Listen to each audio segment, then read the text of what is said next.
Do you ever just glitch out, like freeze in the moment and feel like you're frozen in time and unable to process what's happening around you? If so, then this video is for you. So I'm Nikki Butler, also known as the Autistic Joyologist, and I was diagnosed autistic and ADHD in my mid-40s. I glitch all the time, and it can happen in any environment, in any circumstances. If I'm in the middle of doing something and my train of thought or what I'm doing is interrupted, I often just freeze. Like, did you think I'd frozen for a minute? That's what happens. I stop moving, and internally I am trying to catch up with what's going on. I'm trying to switch my train of thought from what I was doing to what I'm now being asked to focus on. And that processing takes time. It takes time for me to step out of what I'm doing in that moment, consider the question that's been asked of me, and formulate a response to it. It happens an awful lot when I'm working in my skin and scar clinic. So when I'm working with clients and they ask me something that I wasn't expecting, or they change track in the conversation, then often I glitch. I just pause. They know I'm autistic and ADHD, so I can just say to them, now I'm processing, and they give me a couple of moments to catch up, and then I can be back in the conversation and back present with them.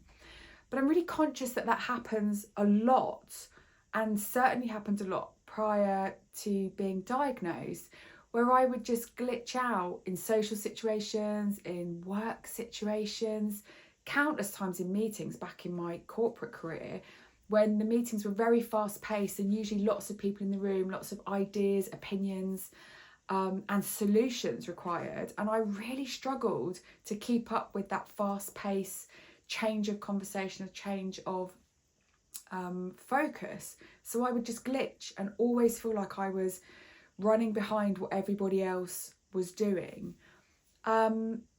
These days I'm quite mindful of the environments that I'm in and the people that I'm surrounded by, and I do approach that with real kindness, curiosity and self-compassion when it happens to me.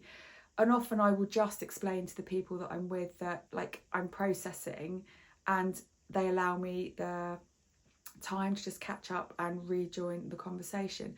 And I wonder what your experience of glitching is. Do you glitch? If so, like, how do you deal with it in the moment? How does it make you feel? I certainly, looking back through my corporate days and before I really understood what was happening, feeling really embarrassed and as if I wasn't keeping up with everybody else. I wasn't as clever or as smart or as capable as the other people that were in the room with me. But it wasn't the case at all. My brain was just processing things differently, and the challenge came with changing track or changing conversational topic really quickly. I needed time to process what was happening and formulate a response. And when we do know that that's what we're doing, we have more of an ability to think about the environments we're in and think about the people that we're communicating with and the way that we communicate.